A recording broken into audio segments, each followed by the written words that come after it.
Hi everyone.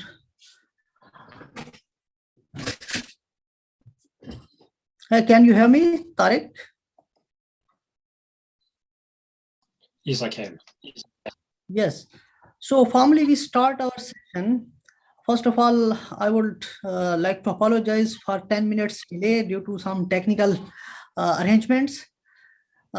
First of all, I want to introduce this session. I am Dr. Ahmad Imran Hanjra, working as an assistant professor in Arid Agriculture University. I have more than a decade teaching and research experience. I'm working in domain of corporate finance, corporate governance, and risk management and energy finance. And my colleague, Ms. Anam Shafiq, she is a lecturer in Arid Agriculture University. I'm thankful to her for logistics support and technical support.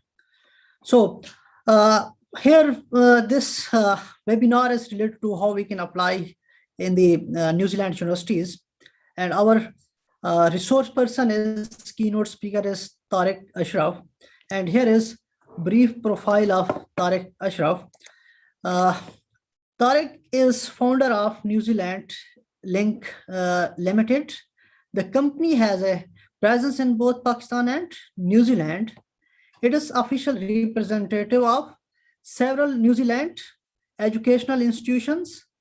Tariq Ashraf is a licensed immigration advisor for New Zealand and has helped a number of Pakistani students to avail their admission in PhD in different universities of New Zealand and advise them in their visa process. He is third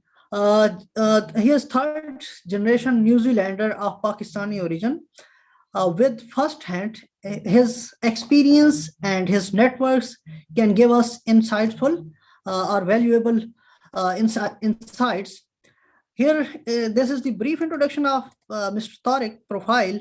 And now, Mr. Tariq Ashraf, now session is over to you. After the presentation, we have a question answer session. Thank you very much. Thank you very much for that kind introduction, Dr. Ahmad Imran. It's a pleasure to be joining you all this afternoon. I believe it's afternoon in Pakistan. It's evening here in New Zealand right now. There's an 8-hour time difference between the two countries. Thank you for your patience, and without any further ado, we will carry on. Now, I'm assuming you can see my screen, so I'll just keep scrolling through.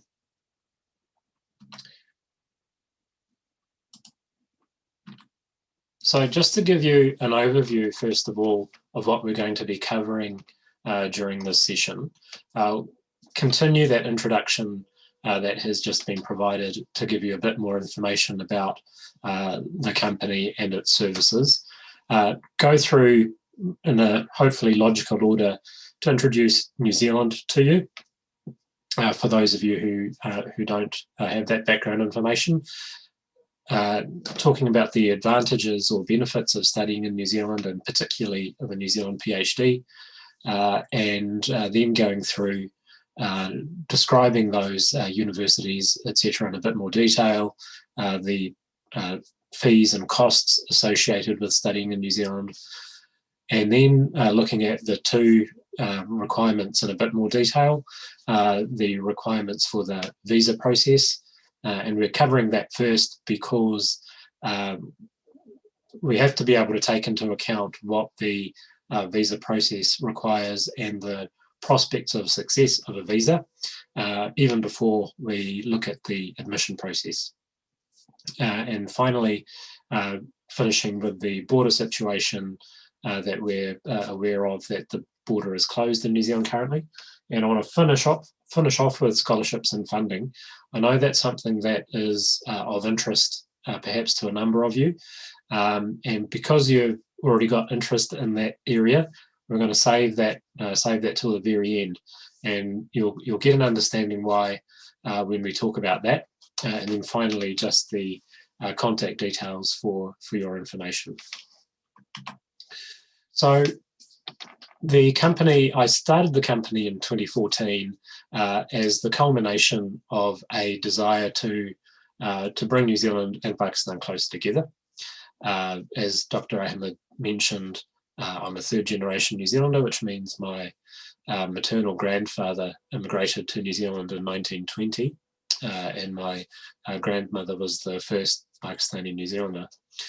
I've always therefore had a desire to try and bring the two countries a bit closer together, and this was part of that. We've got an office in Hamilton, New Zealand, where I am right now, and also an office in Gujranwala, in order to be able to meet face-to-face and deal with documentation there. And the gentleman you can see in the two pictures there is my Pakistan representative, Mr. Shahzad Habib, who looks after that office. In terms of the credentials we hold, I'm a licensed immigration advisor for New Zealand. What that means is that I have been authorised by the New Zealand government to provide advice and assist potential applicants for all kinds of visa applications to New Zealand. And it is a system that was set up to protect the interests of potential immigrants, not just those who are seeking to become nationals of New Zealand, but also those who wish to come on a temporary basis. And it is based on competence and ethics and professional responsibilities. Also am trained as an Education New Zealand agent, which is further evidence that I have and the company has competence in being able to provide advice to prospective students to New Zealand.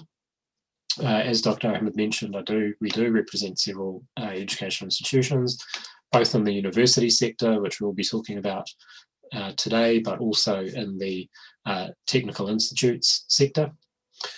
Personally, because I was born and grew up in New Zealand, am a product of the New Zealand education system. I've got qualifications from 3 different New Zealand institutions, 2 universities and a technical institute, and I'm based here.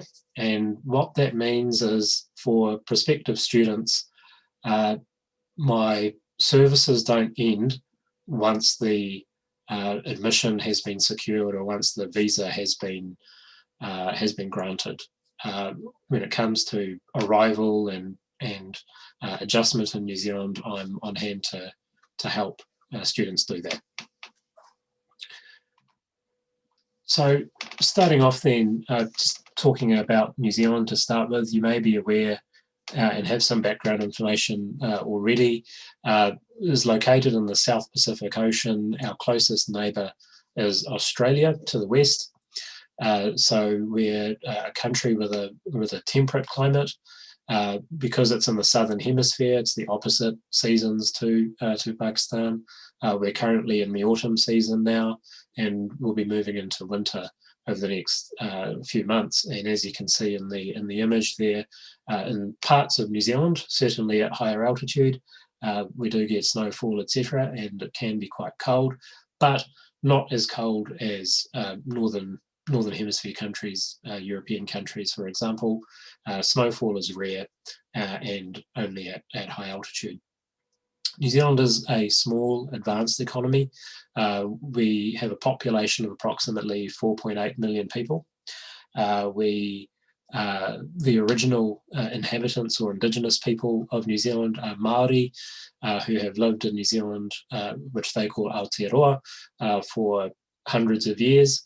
Later, it was settled by Europeans, particularly British, and people from other parts of the world, and we currently have a very diverse population. Most of that population lives in the North Island. We have 2 main islands, and the largest city is Auckland, which you may be aware of, with a population of 1.5 million. We've got also our capital city is Wellington, which is in the geographic centre of the country. So the as I said, very multicultural country, very welcoming of people from overseas, because that's how New Zealand has grown, particularly over the last approximately 200 years. But all of New Zealand's peoples have a story or a history of having travelled here from somewhere else in the past. New Zealand is a small developed economy, or as I say, small advanced economy. It is predominantly pastoral in its strongest sectors, but also has a strong service sector, and in the manufacturing sector has some advanced manufacturing capabilities, and as a small distant economy is very dependent on international connections, whether they be export of products from New Zealand or international visitors or students coming into the country. I would probably just go on to say that the different parts of New Zealand have different economic specializations, and the educational strengths of the universities and other educational institutes help to complement that. So I just want to share with you 10 reasons for why you should study in New Zealand, or why anyone should study in New Zealand.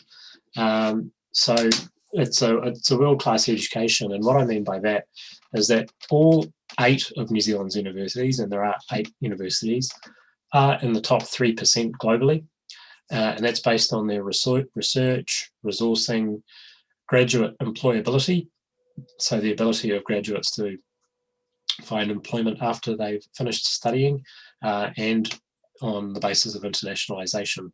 And that's according to the QS rankings for 2020. A better CV, what that means is that you, by studying in New Zealand, you gain globally recognized and respected qualifications.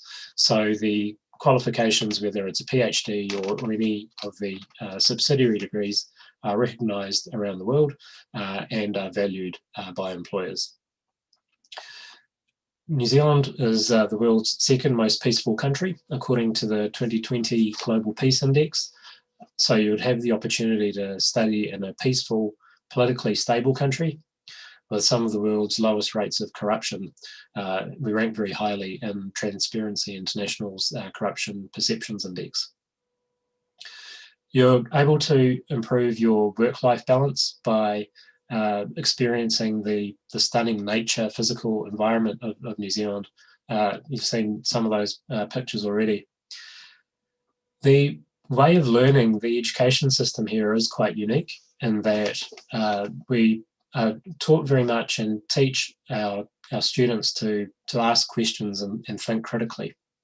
So the teaching style, whether it's a PhD or other qualifications, tends to offer very practical, hands-on way of learning in comparison perhaps to some other systems, and encourages the faculties of innovation and creativity. New Zealand has a multicultural society, as I mentioned, and that society shares the spirit of the principle of the Māori people that I mentioned, who have a principle called manaakitanga, and that's all about caring for others with shared understanding and respect. You get to improve your workplace relevant English language skills. New Zealand, due to its history over the last 200 years or so, English is the main language, and so if that's something you wish to improve on, either to continue living in New Zealand or to be able to transfer to another English-speaking country, then it's a great opportunity to do that. Most qualifications in New Zealand, tertiary, that is university level qualifications, have the ability to work while you study. So that is a definite advantage, and I'll go into more detail about that for the PhD level. Life skills, so studying overseas, studying in New Zealand, which is perhaps one of the most distant countries from Pakistan, gives a student immense life skills, the ability to adjust to a new place, to see the way of life and environment that has to offer, and the need to go out of their comfort zone. And lastly, the New Zealand PhD has a number of advantages, which I will go into in more detail now. So a New Zealand PhD has some particular advantages.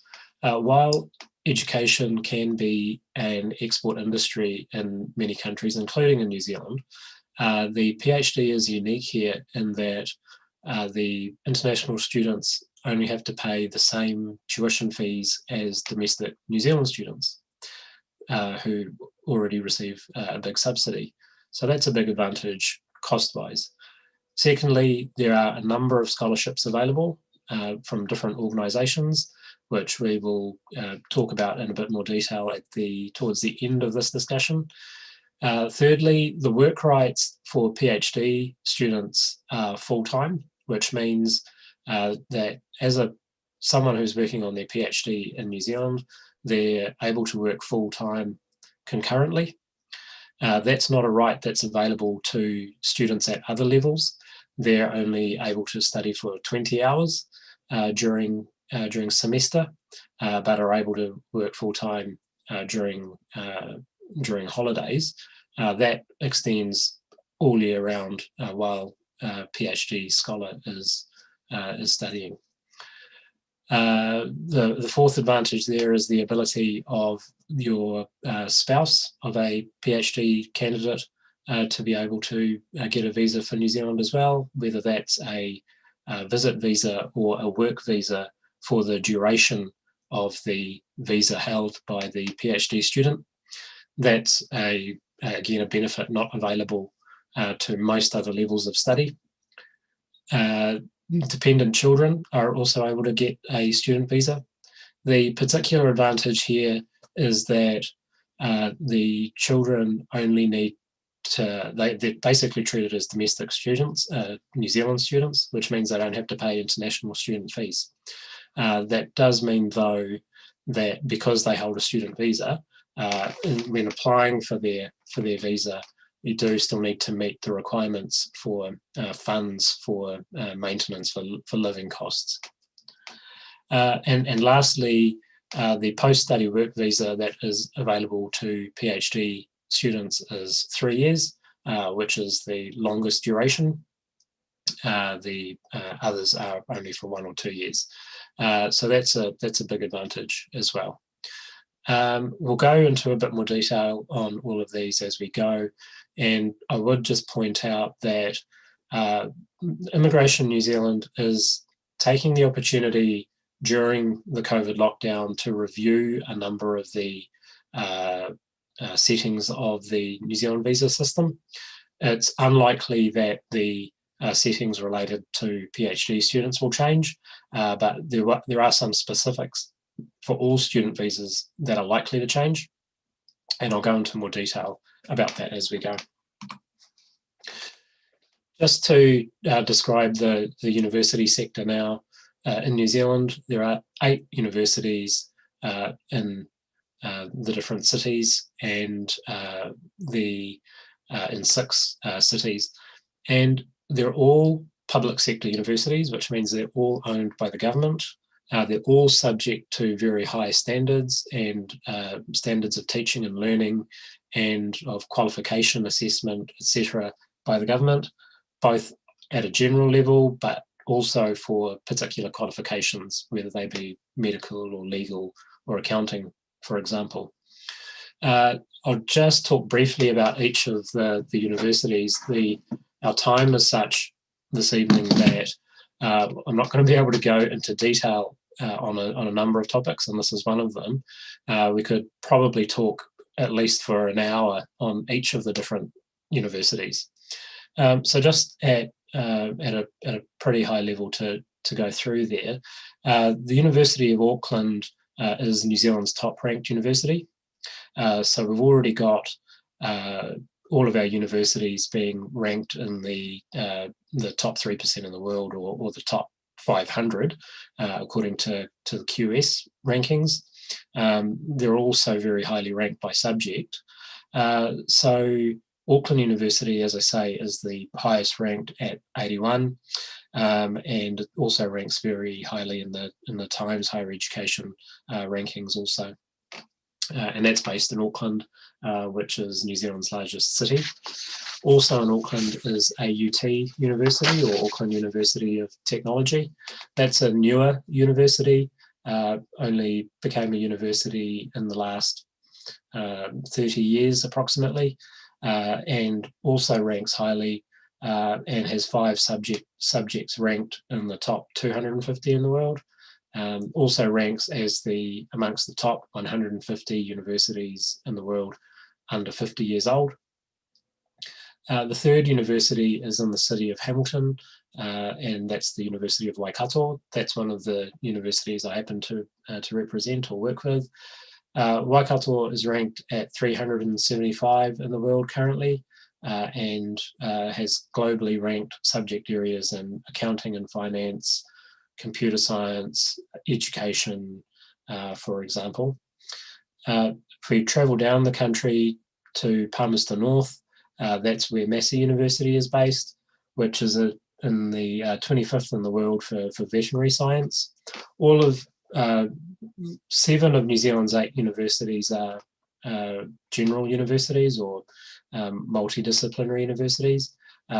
Massey is one of those that has more of a focus on the life sciences and on the agriculture side of it, and so hence why they're in the top 25 for vet science, and 30th for agriculture, but also in the top 100 for accounting and finance.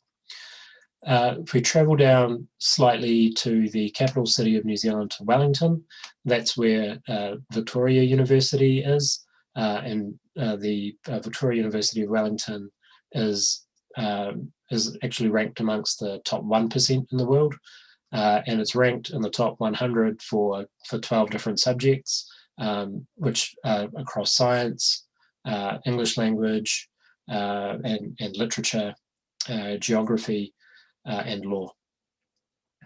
Canterbury, if we travel down to the South Island, to Christchurch, where there are 2 universities. The first of those is the University of Canterbury, which ranks relatively highly. It's already in the top 150, ranks pretty highly in civil engineering and a number of other subjects. Close to Canterbury University is Lincoln University, which is a specialist land-based university, which is another university I work with, and is in the top 50 in the world for agriculture and forestry. If we go down to Dunedin towards the bottom of the South Island, and we see that that's New Zealand's oldest university, and performs strongly in a number of subjects, and is 169th in the world currently, and has 13 subjects in the top 100. So what we see is that there are a number of universities, they're all ranked highly. They've got different strengths. Auckland is probably strongest across the board. University of Waikato is most strong in the management, computing and mathematical sciences, and education. Massey, as I mentioned, is strong in agriculture, forestry, etc., but also other fields as well. Wellington tends to be, or Victoria tends to be, strongest in the law and public policy and other social science subjects, which perhaps is unsurprising given its location in the capital. Canterbury, strong in engineering and the sciences. Lincoln, again, agriculture, and Dunedin or Otago University tends to be strongest in the medical and other sciences. But I would say that even for PhD, it's different. It's okay, but I wouldn't recommend studying medicine in New Zealand just because of the extremely high cost. So that was a very quick overview of the different universities and their strengths. we can, if we have the opportunity to meet again, go into those things in a bit more detail. If there is a particular university you wish to know more about, feel free to contact me afterwards. Just talking about the, you've heard about the benefits, now it's a little bit about the costs. We already know that PhD in New Zealand is relatively cheap because international students are charged the same as domestic New Zealand students. That still means that study fees are approximately 9,70,000 rupees at the current exchange rate, approximately, as a maximum per year. The fees are different for each university, but they start at approximately 6.5 lakhs and go up to that 9.7 range. In addition to tuition fees, it's important to keep in mind living costs, and not just because they're obviously one has to be able to meet those while they're here, but also because that they're an important part of your potential visa application is your ability to meet your living costs while you're in New Zealand. And the requirement for a visa is approximately 16 lakhs per year. That is one of the areas that is likely to change and increase up to approximately 21 lakhs per year. And that's because the requirement is increasing from 15,000 to 20,000. So as the screen says, approximately 22 lakhs. The third component relates to outward travel, and that's again a visa requirement. And at the moment, it's difficult to say accurately what that allowance should be, but previously when travel was more or less normal, the amount I would suggest a student should budget was just over 3 lakhs. And that's not actually per year, that's a one-off amount. So the living costs, of course, differ from city to city, and some universities, particularly Auckland and Wellington, which have the highest living costs, they tend to suggest that students budget perhaps around the 25, 26 lakhs mark.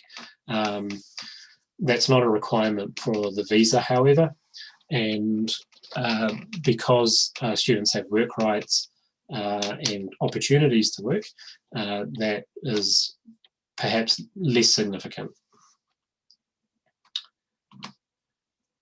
So now what we'll just do is go through the general requirements for a visa, and what we have here is the 5 main areas.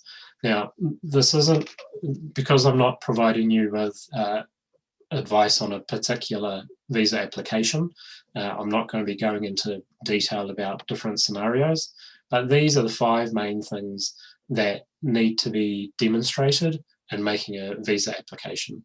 Visa applications are all done online, or predominantly done online, and the form contains requests for information that relate to each of these aspects, which are requirements of the immigration instructions, which are the policy or the rules under which visas are assessed.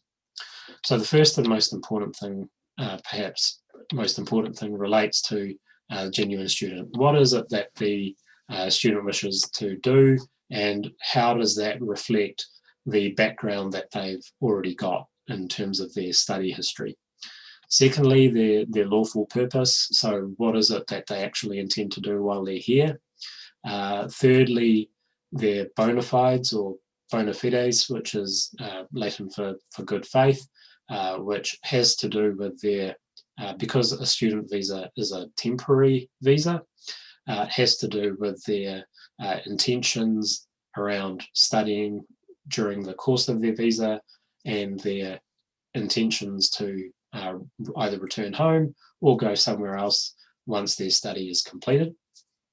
Keeping in mind, of course, that there is a post-study work visa available as well. Fourthly, 4 and 5, those two elements are generic requirements. The acceptable standard of health means that a potential visa applicant shouldn't be suffering from particular health issues, which may result in cost to the health system in New Zealand. Because New Zealand has a public health system, predominantly public system, it means that the costs are borne by the taxpayer, and as a result, it's a consideration of is there a kind of treatment that would be required? Does someone have an ongoing condition which requires hospital stay and treatment? And so we'll talk about in the next slide the medical examination and how that relates to that. Finally, the character requirements have to do with basically being able to show that you've got a clear police clearance certificate, and so that and it's because the rules, the immigration rules in New Zealand prevent the entry of people who have been convicted of offences which carry a prison sentence of a certain length.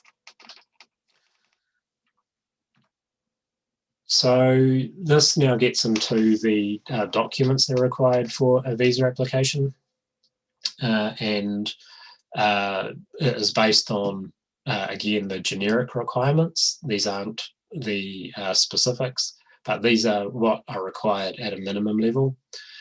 So documents to and information regarding your identity, such as your passport, information about your relationship status, information about what it is that your study program is going to entail, how you're going to be financially supported, and there are 3 ways that you could do that, either with your own resources, your own funds, or funds from your family. Secondly, you could be receiving sponsorship from somebody else, or someone who's providing a financial undertaking.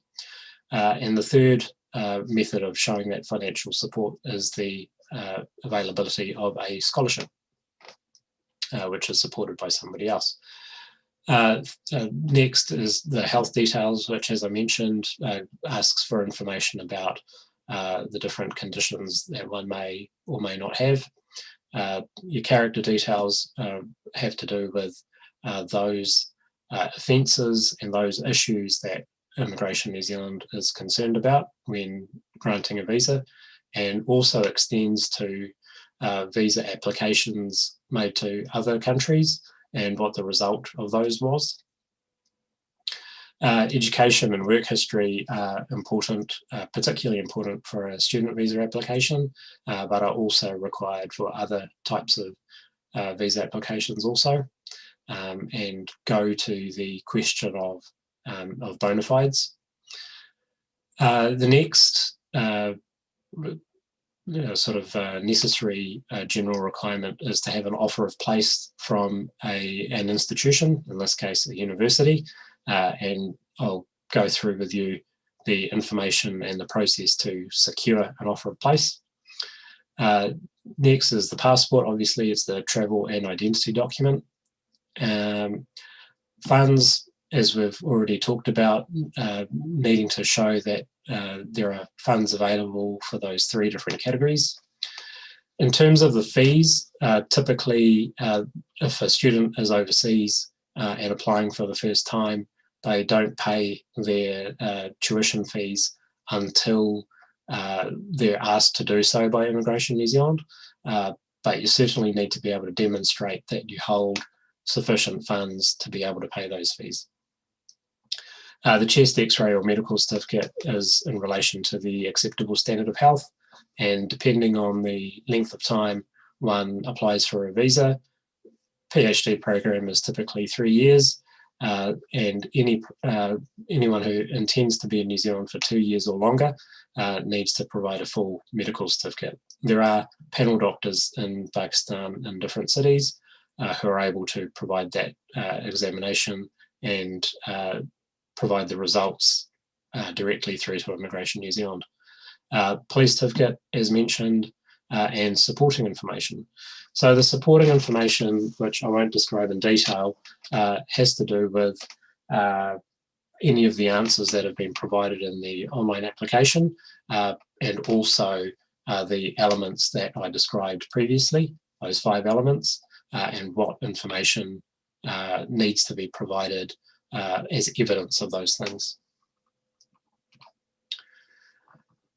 So the visa application requirements I described to you first, and I did mention earlier that it's important to do that first because if I think about my own scenario, if I'm advising a potential applicant, certainly their ability to secure a visa is as important, if not more important, than their ability to secure admission.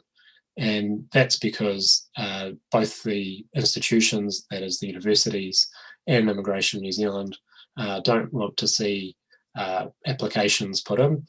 And certainly an applicant wouldn't want to put in a visa application if it didn't have a good prospect of success. And the universities like to see that any admission applications have already been vetted for a visa, so that there's a good prospect that that student is actually going to be able to arrive and take up their studies.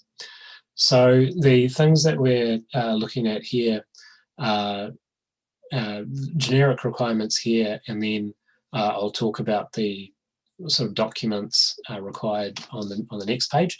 There will be, this is based on one particular university, but the requirements will be very similar for the others as well. And even if particular information that's mentioned here in this screen isn't required in an application to a formal application to a particular university, these issues definitely need to be thought about and prepared for. So the first thing there is to have a sound academic and professional record. So the qualifications that have already been attained, are they leading to and preparing an applicant for a PhD, keeping in mind that it is the highest standard research degree that it's possible to undertake, and the so the you need to be prepared for that. And I would say that I wouldn't recommend a program like an MBA, for example, as preparation for a PhD. I would recommend a research master's, perhaps preferably an MPhil. That will be much more likely to achieve a successful admission, and that's because of the providing the evidence and the experience of having done research to the standard that's required. Secondly, it's around the research topic, having a good understanding of what it is that you actually want to do your research on. It's related to the fourth point around a potential supervisor. So it does pay to have a little bit of flexibility around the topic in order to be able to match that to a potential supervisor. But you do need to have enough of an understanding and enough evidence that you have prepared for that topic in order to be able to have a robust, intelligent correspondence and discussion with your potential supervisor. Thirdly is your preparedness for research. So what this means is how do you explain how your academic, your professional, your research background, how that is preparing you to undertake the research that you wish to do.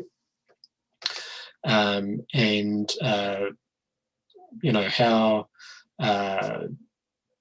if you've, depending on what your area of interest is, what is the specific issue or question that you want to research, and why you think it needs investigating. So in other words, applying for a PhD, you already most likely have a research background, have an idea of what you want to go further. So that needs to be thought about in some detail. You also need to think about what challenges you might be up against. So how might you research that issue or question, and do you foresee any difficulties in undertaking that research? So again, it's requiring quite a considered approach, and seeing how deeply the applicant has already prepared for what they're trying to do. Around the supervisor, this is one of those things that a potential applicant may start to search themselves. It's something that in my role I typically assist with as well. What you want to be looking at, and the information and the profiles of potential supervisors are readily available and able to be searched in order to be able to identify a potential supervisor or supervisors. Sorts of things you want to be looking at is how much experience do they have in the topic? Are they a relatively recent PhD themselves? Have they supervised many students previously? How many students are they supervising right now? That's important to show, to understand if they even have capacity. If they're already supervising 5, 6, 10 students, either as lead supervisor or as second supervisor, then they're most likely not going to have capacity to take on anyone else. You can also see what their areas of research interest are. You can look through their publications and see, and perhaps read those publications yourself to see what topics they have been engaged in most recently. And you also want to have a look at what research funding has been awarded to that researcher or to that department or that university to see where they're potentially going to be going next, and how you can adjust your proposal, your topic, to be able to fit their forward program. If they've received research funding from the government, for example, for a multi-year program, then in all likelihood they will be having capacity and resources available to support PhDs. So that was the real substance, but here is the more related to the process and the documentation that's required. In most universities, you can apply to start your PhD on the first date of any month of the year, usually not December, January, which happen to be the holiday months here. Some universities, though, do have specific application rounds, so that's important to think about. Make sure that you prepare in advance. Now, you could apply for admission. You could do that yourself, or you could do that through a consultant. What I would suggest is, if you're going to go through a consultant, that try to identify those agents that are official representatives of the university that you're wishing to apply to. That will have financial benefits to yourself, and they're likely to have, or they will have, a greater knowledge of that particular university and the ability to facilitate your contact with potential supervisors. Those consultants who don't have a relationship with a university or universities, and those even licensed immigration advisors who don't, that will mean that they're more likely to charge you fees directly because they won't be having their fees paid by the university, and they're, for all intents and purposes, you would be applying on your own account, even though they do that processing for you. So that's something to keep in mind. yeah, the other, as I was saying, thing would be to apply early, or be prepared to apply early. Yeah, and the reason for that is that the most important aspect from the previous slide is your potential supervisor. Your potential supervisor is almost certainly required for your admission application to be successful, and having the support of your supervisor is also going to be important for accessing potential scholarships and funding. It is also the step that can take the longest time, and therefore it's important to start early. As I mentioned earlier, you do need to have a strong research background, master's or MPhil, to be able to meet the prerequisites. All of your other education history and documents need to be able to be provided as well. Your research topic, brief research proposal, evidence of having conducted research previously. So whether that's a chapter of your dissertation or master's thesis, preferably. It could also be articles that you've had published in journals, or papers that you've presented. All evidence of that is useful. And as I say, the excerpt from your dissertation or thesis is required. The CV is just a summary that includes all of that information. Now, your referees, typically you're requested to provide 2 referees, and they will come from, I would recommend that they be those who have had a role in supervising you in your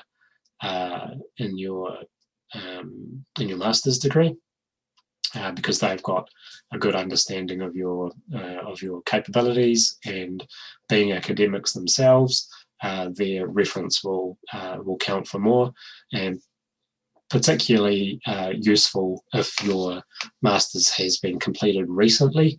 I wouldn't recommend a really long lag in progressing from master's to PhD. A gap of a short time is okay, particularly if you've stayed engaged in research. But anything longer than that and not being in touch with research at all is not a good idea. And those referees' reports will be submitted to the university directly, so you won't see those. The university sector doesn't require IELTS or a similar English language test. They're able to certify, as it were, English language proficiency themselves, or assess English language proficiency themselves. The standard that's required for PhD is 6.5 bands in IELTS, with no band lower than 6. Having said that, IELTS itself isn't required.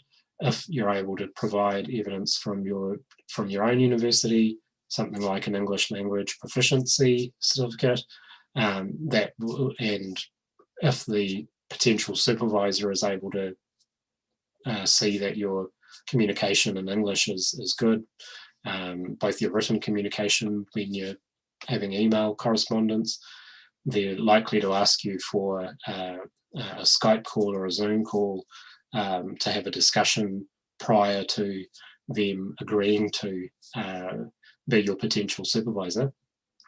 So they will also be testing your English language that way. So providing evidence from your own university will be sufficient.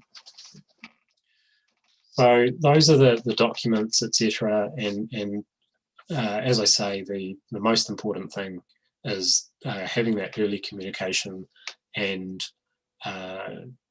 building a rapport with your potential supervisor. So we've been through the admission process and the visa process. What I'm just going to talk about now is the situation with the border. and what that is potentially going to mean for you and other potential applicants, certainly over the next few months and potentially into next year. So the border has been closed for just over 1 year, since March 2020, in response to a rapidly increasing number of COVID cases in New Zealand. The government took the approach to follow a so-called elimination strategy, wanting to eliminate the disease to the degree possible, in order to return New Zealand to normal as quickly as possible. To do that, they have had a very strict border regime because New Zealand's remote, distant, an island nation. It was easy to do that. And the length of time that it's going to take to reopen the border depends both on the speed of the vaccine rollout, but also what happens in other countries.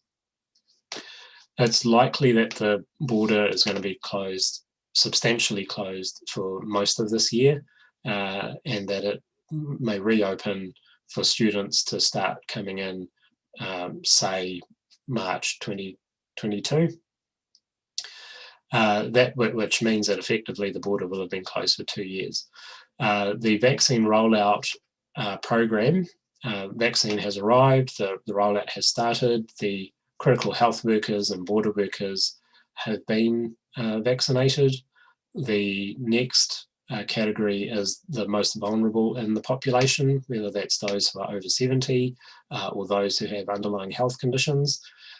They're being vaccinated currently, and it's expected that that will be completed by approximately July.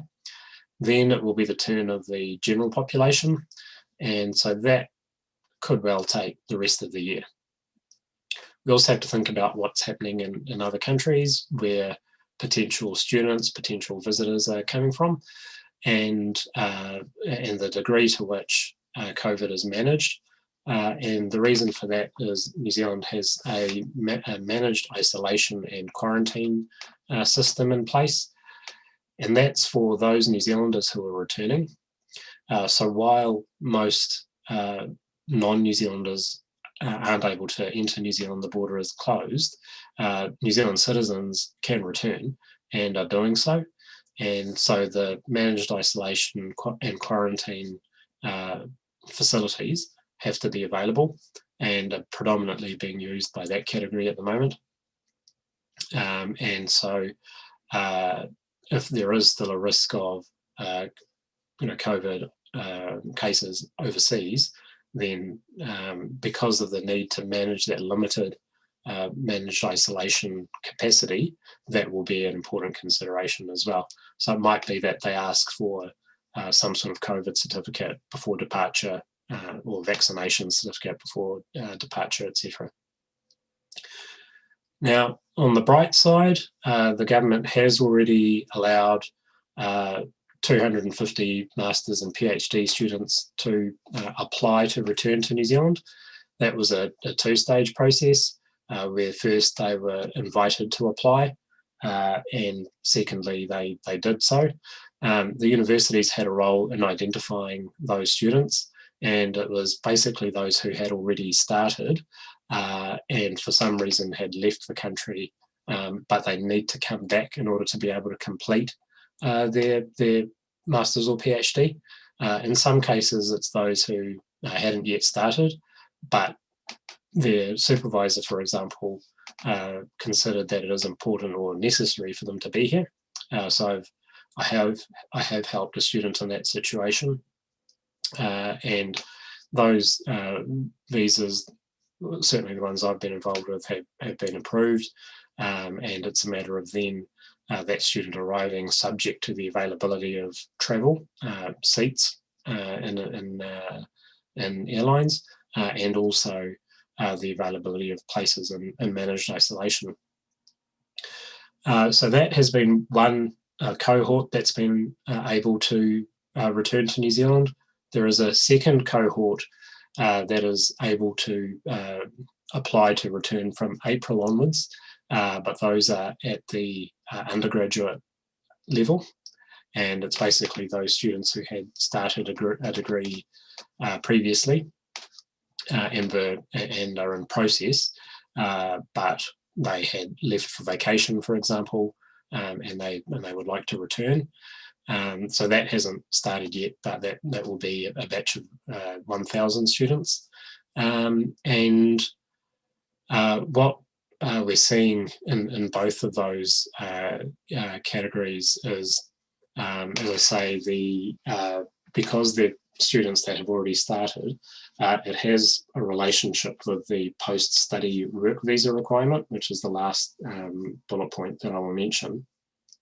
Before I do that, I will say that it is possible to start PhD online. There are probably two main things that need to be considered.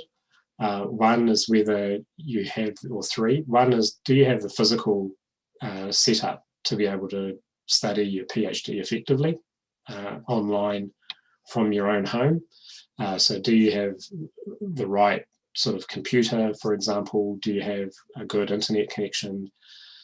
There are things like time differences in your ability to interact with your supervisor, your main supervisor and your second supervisor, who potentially could be in a third country, which is a tricky thing to try and manage. Just the ability to be able to concentrate and study, in your own home. How easy is it to do that? So there are those sorts of things to think about. Also important to think about the financial situation, and that's because while you wouldn't require to apply for a visa, therefore you don't need to be able to demonstrate that you have sufficient funds for your living expenses for the time that you're studying remotely, or the outward travel. You do still need to pay for your fees. So do you have the resources to do that? And do you have the ability to work and earn income to support yourself while you're also doing your PhD? So that's the two related major things to think about if you're contemplating starting your PhD online. The universities have taken quite an open approach so far. What I mean by that is they have allowed candidates to start or continue their PhD online from overseas due to the border closure. But they have said that when the borders reopen, they want those students to be able to apply for a visa and come to New Zealand. And once the border opens, the expectation is that they will do that. There is has been a relaxation so far where the ability to pay the domestic fees is based on the student actually being in New Zealand. The rules that Immigration New Zealand has state that if a student is overseas for more than 12 months, then they must pay the full international fees, which are much higher. As I say, for the 12 months that we've had lockdown or border closure so far, the universities have been relaxed about that, and say that if you're required to be outside New Zealand for 12 months, which we've just crossed that 12 months now, they're relaxed about that for now, and so is Immigration New Zealand. But once the border opens, that will change, and the expectation is that the student comes to New Zealand. The other thing is, or the advantage of starting the PhD online, or two advantages. One, because it's a multi-year or 3-year degree, chances are that you will, the border will open at some point while you're still working on it. And that is important for the post-study work visa requirements. To be able to avail your post-study work visa for 3 years, in the case of a PhD student, you need to have been studying in New Zealand for 30 weeks. So I don't recommend to those applicants who are considering shorter qualifications, whether it's a 1-year master's or a graduate or postgraduate diploma. I have not been recommending them to take the online study option, but if someone wishes to do their PhD or even undergraduate degree, wishes to start that online, then I do suggest that they consider the opportunity to do that, because they've got enough of a buffer to be able to continue their studies in New Zealand once the border opens. So that's the last point there. And when it comes to applying for a visa in due course, what Immigration New Zealand has said already is that the time that has been spent studying online is something that they would take into account and consider favourably when considering a student visa application. What I would say is that, as I mentioned early on, the Immigration New Zealand is looking at a number of areas where they need to update things and update the policy before the border opens. One of those areas is the living expenses component of the funds requirement, which has been sitting at 15,000 New Zealand dollars per year for approximately 10 years and hasn't taken into account increased living costs, particularly in cities like Auckland. So that is almost certainly going to increase from 15 to 20,000 a year. That's New Zealand dollars, which is that approximately 16 to 21 Pakistani lakh rupees.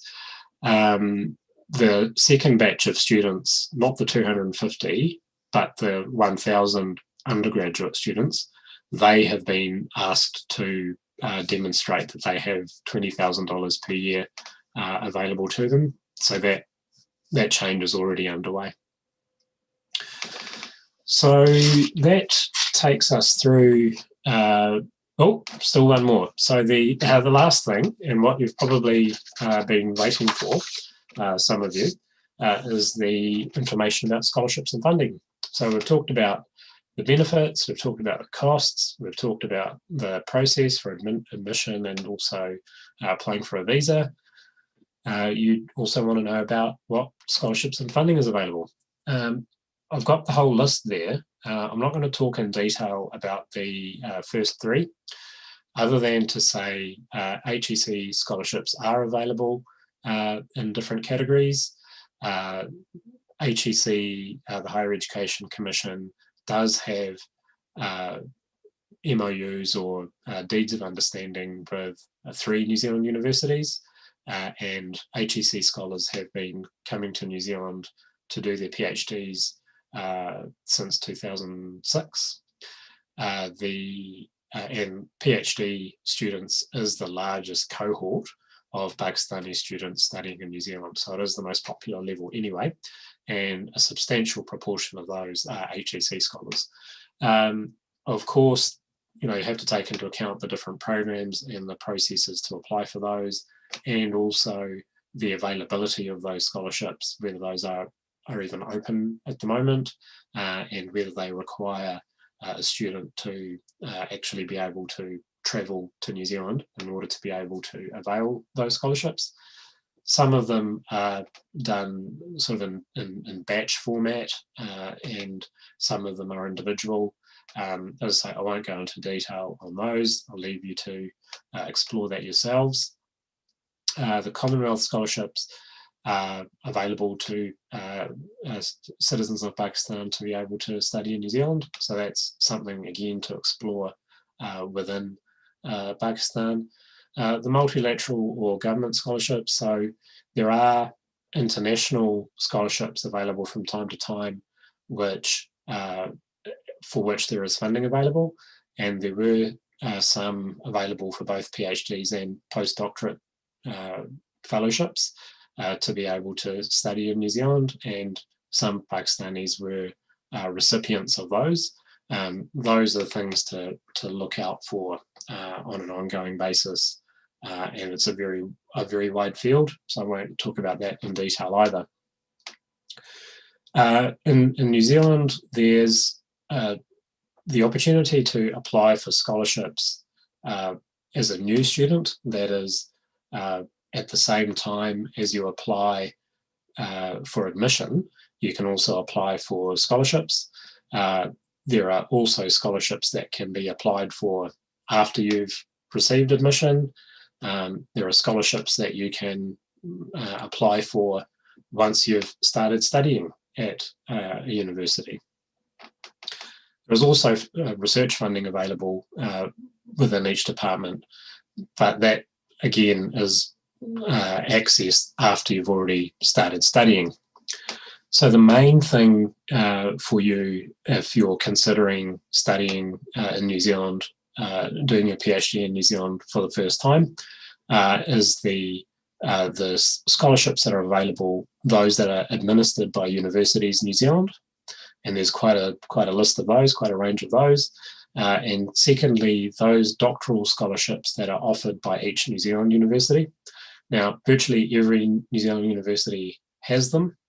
The general approach is to apply for those at the same time as you apply for admission. There's not a separate process. They will consider your application at the same time, that if you're going to be given admission, will you also be awarded a scholarship? I've had the privilege to have students who have received a university doctoral scholarship from a New Zealand university. They typically include both the fees, which are paid directly to the university. They also include a stipend that is paid to the student to cover their living expenses while they're here. They also have and in fact, during the border closure, the university has paid that stipend to the student while they're still in Pakistan. They also have some funding available for travel, etc. So, and in fact, the universities are even being generous enough to offer some contribution towards the managed isolation and quarantine fee. But that only applies to those students who have already been studying.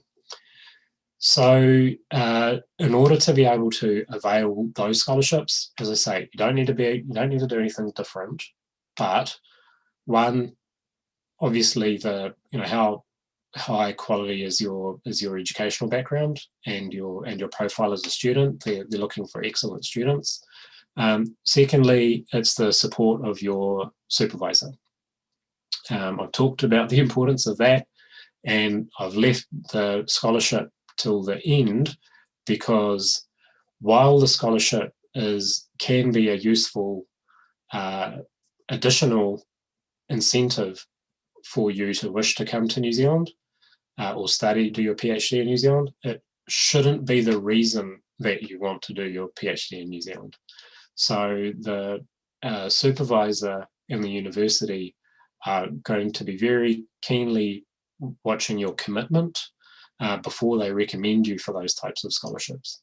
So if you don't receive your scholarship, are you in a position and are you willing to come to study anyway? Because obviously they're wanting to offer scholarships to those students that they really want, but there is a limited number of scholarships, and who knows after the border closure how many will be available, because the universities have a constrained funding environment currently because they've had no international students for 1 year and are unlikely to have them for a full 2 years. So they do want committed students. And I would encourage all potential applicants to make sure that they have, scholarship shouldn't be a plan A. Scholarship can be a great bonus, but please don't depend on getting a scholarship.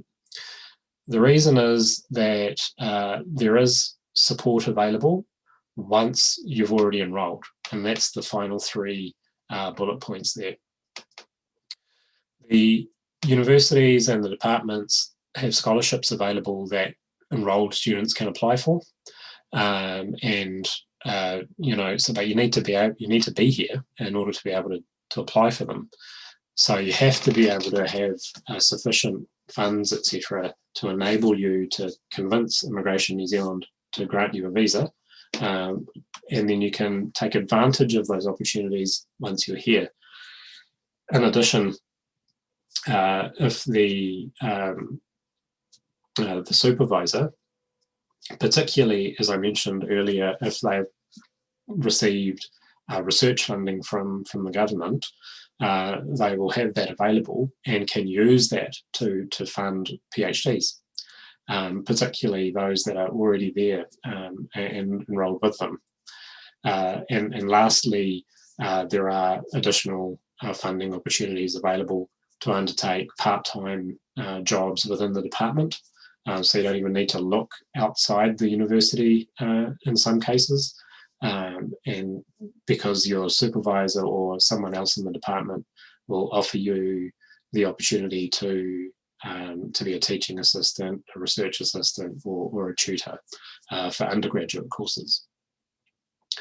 So I haven't gone into detail about which scholarships are available and what the process is for each of them, because there are too many.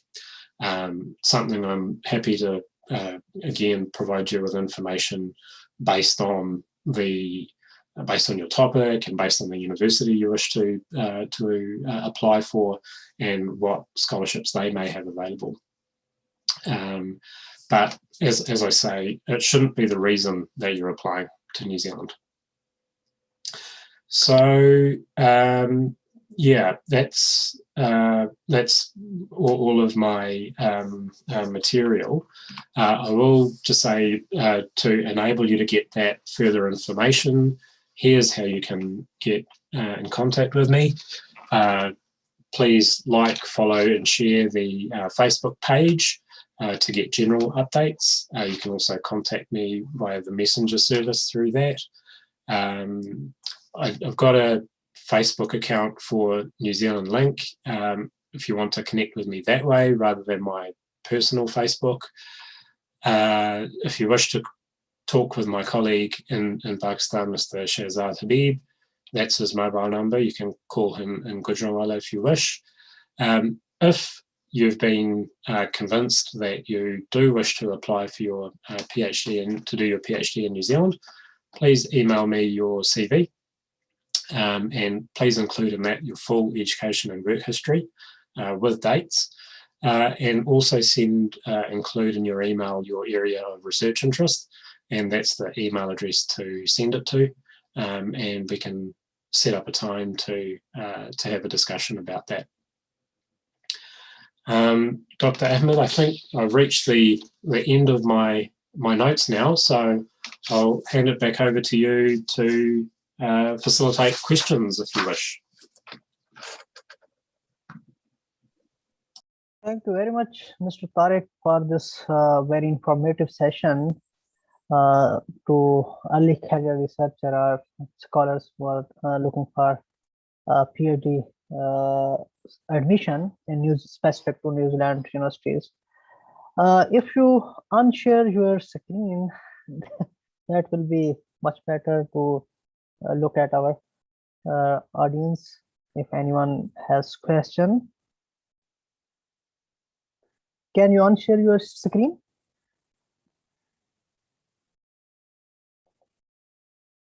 Yeah, okay. Now, here we have different participants. Mr. Tariq, you have also the right to unmute any of the participants. If they want to ask question, then you can directly unmute their mic and you can answer their queries. Okay, so perhaps if you, I'll just check the chat bar. Okay, so you've got a couple of options. You can type your questions into the chat bar on the right of your screen.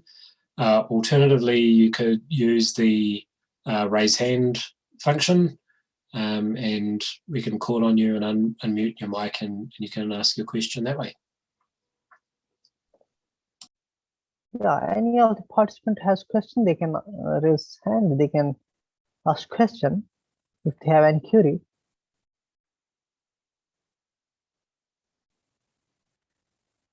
Yeah, there is a participant.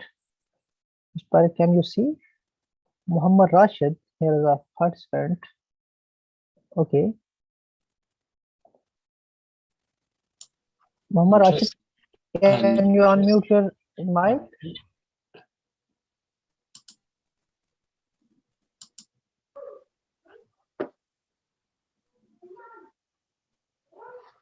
Assalamu alaikum, sir. Can you hear me, sir? Yes. Walaikum assalam. Yes, sir. Sir, my name is Muhammad Rashid. I am basically a student of Mr. Imran Khujra, your pastor. He is very kind to me, sir. So my basic question is, sir, my question is that the main problem is, sir, to find the supervisor. The main problem is faced by me that nobody will respond me. So how you can help me in this type of problem? Yeah, so well, basically I can follow that up on your behalf. If you are able to share with me, get in contact with me by WhatsApp or by email, we can have a discussion. I can have a look at, whatever it is that you've been, if you've been emailing them, for example, you can have a look at what material you've been sharing and why it may be that that they're not responding, and I can follow them up on your behalf with your permission.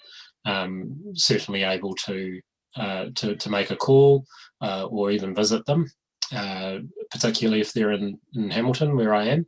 Happy to do that. It might be that it's someone I already know. So a number of ways I can potentially be of assistance. Okay, so thanks a lot. Thanks a lot. You're welcome. Oops, the second in line, I believe, is Mr. Qamar Abbas. So just ask to unmute your mic. Here we are. Yes. Thank you so much, sir. Thank you so much, sir. I'm Imran, Dr. Imran. Thank you so much, Mr. Tariq. I have a question. I was not clear about one thing. Is there compulsory IELTS exam and IELTS scoring compulsory for PhD admission in New Zealand, all the universities? It's not compulsory in a New Zealand university. So the university sector in New Zealand has the ability to waive the IELTS requirement. They can assess, they have the authority to assess English language ability themselves. So if you're able to provide evidence of English language proficiency from the university at which you studied, at which you did your master's, for example, then they're able to accept that if they're satisfied with your level of English. Thank you. Thank you, sir. One more question, please. Is your acceptance letter compulsory for the admission from the supervisor? If we have no acceptance letter from the supervisor, and are we eligible for the scholarships by the university? The supervisor has an important role in the scholarship process. So then it's not stated, but they do. So the scholarships office will consult each department which has had applicants, and will ask for recommendations for scholarship recipients. And so having the backing of the supervisor is important. So having a supervisor who is relatively who has relatively few PhDs already, who perhaps is relatively new, who has research funding available, that's pretty key. And having identified a potential supervisor is almost certainly necessary, just to get admission, let alone to get a scholarship. Thank you. One and last question, please. As I am telling you that I am lecturer from last 5 years. I am teaching in different universities. I have 5 to 6 research publication, and one more publication is under process. And how much it will work for me for the scholarship? And then I have some research proposal, one and two proposals are in pipeline in my field, finance, and how much they work for me for the scholarship. They certainly will help for your for showing evidence of your research background, and I think what having done so many publications already, what it will do is put you in a position to be able to amend your proposal if you need to, in order to maximize your chance of getting a scholarship. I wouldn't say that there's necessarily a direct relationship between having that research background and a scholarship, unless what you're doing is research in an area that is directly related to what a supervisor both has capability in or interest in, but also has funding available for. So that's where it potentially could be useful for a scholarship. Thank you for a great session. It was very fruitful for us, all of us. And I hope I will send you my CV, detailed CV, and I will get some beneficial information, I hope. Thank you very much. The next person I'm going to ask to unmute is Mr. Zeb. Hello, Assalamu alaikum. Can you hear me? Walaikum assalam, yes. First of all, thank you so much for the session. I have two questions, very specific. First of all, is as a consultant, what do you suggest? What is the shortest and the most efficient way to get a PR and future citizenship? While pursuing the PhD. Please specify the timelines as well. That in how many years we're going to achieve that, the PR and the citizenship. The next question is that you mentioned about the part-time teaching and the RA-ship jobs within the department. So what's the average salary we get? And will that be sufficient to support a small family like a wife and one or two babies? These are my two questions. Okay, we can start with that one first. The RA, TA type jobs, obviously the wages that would be paid for those based on the number of hours that you would do, and the number of hours is going to be quite important in order to be able to identify the amount of money that you would make and whether that's going to be sufficient to support a family. If that was basically full-time, you could get close, I would say. But yeah, less than full-time, it's going to be a bit challenging. Even if you were doing that for 20 hours a week, so 30 hours a week part-time, that would still get you close.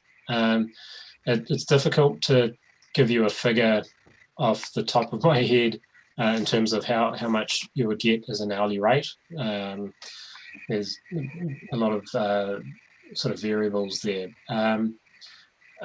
What I could say is that the experience with students who have studied here in the past is that they are able to do that, perhaps not just relying on that TA job or RA job, perhaps with something else, until such time, certainly until such time as the number of hours is higher.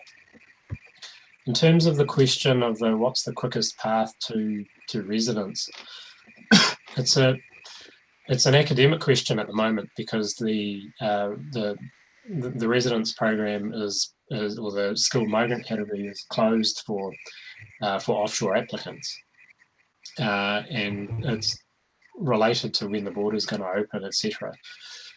What I would say is that depending on your background and your qualifications and your work experience, which are important factors in being able to apply for residence in New Zealand under the skilled migrant category, probably the most important thing is going to be your ability to get a job offer when you're in New Zealand. Your ability to get a job offer is, I think, if it's targeted to those areas that are of most need to the New Zealand economy and to the regional economy, and therefore to the companies in that region, then your chances would be better. So basically, if you're in the engineering, sciences, technology, those types of areas, perhaps IT, that would be useful. I would say that that would be more so than doing a PhD in any other field and assuming that that's going to be enough to get residence in due course or quickly, I should say. So your profile and how that matches to the labour market need are probably the most important factors.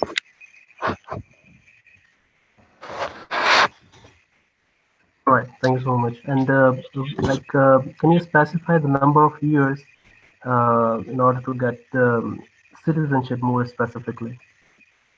Yeah, so citizenship comes in after you've been a resident for a number of years.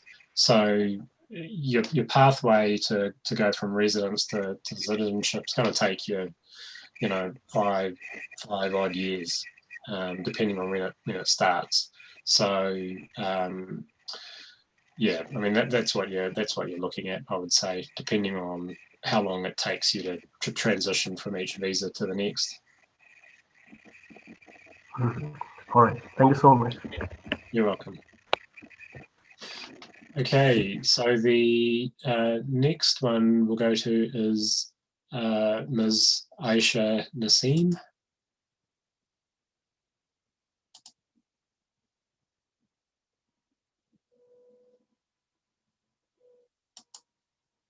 Just asking you to unmute. You've got your hand raised.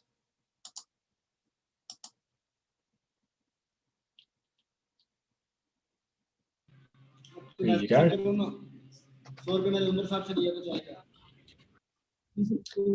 You're on now. Hi, yes, I am here. So my name is Muhammad Umar. I have a question that if I want to do part-time job here in New Zealand, what is the opportunities here in New Zealand for part-time job? Because mostly people said most of the people goes to Australia for part-time jobs because part-time jobs are not available in the Auckland or something here in the New Zealand. Okay. Yeah, look, in general terms, part-time jobs are available. There's different variables involved.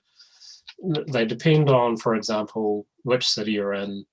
It depends on what kind of job you're prepared to take or you wish to take, and the condition or the situation in the economy at the time. So while part-time jobs were relatively plentiful in most parts of the country up until March last year, as a result of the border closure, there has been a slowdown and fewer jobs available in certain sectors, particularly service sectors and those related to serving or servicing tourists. So the hospitality sector, the food service sector, etc. But those cities and regions that are less dependent on tourism job numbers are still looking pretty good. So I think it's, you know, jobs aren't raining from the sky, but with a bit of homework and a bit of networking, they certainly are available. It's realistic to note that there will be a level of difference between New Zealand and Australia. Australia is a larger economy, and you know, the population's bigger. There are multiple states with bigger populations than New Zealand. So, you know, it's not surprising that perhaps there are more jobs available in Australia. Having said that, they're still relatively plentiful in New Zealand as well.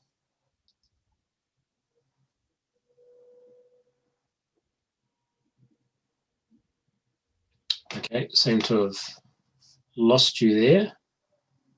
I don't see any other hands raised, and there's no questions on the chat bar. So do you wish to perhaps wrap it up there, Dr. Ahmed? I think it's enough for today. And if any of the participants has some query, they will directly contact you at your given WhatsApp number, or they can email you.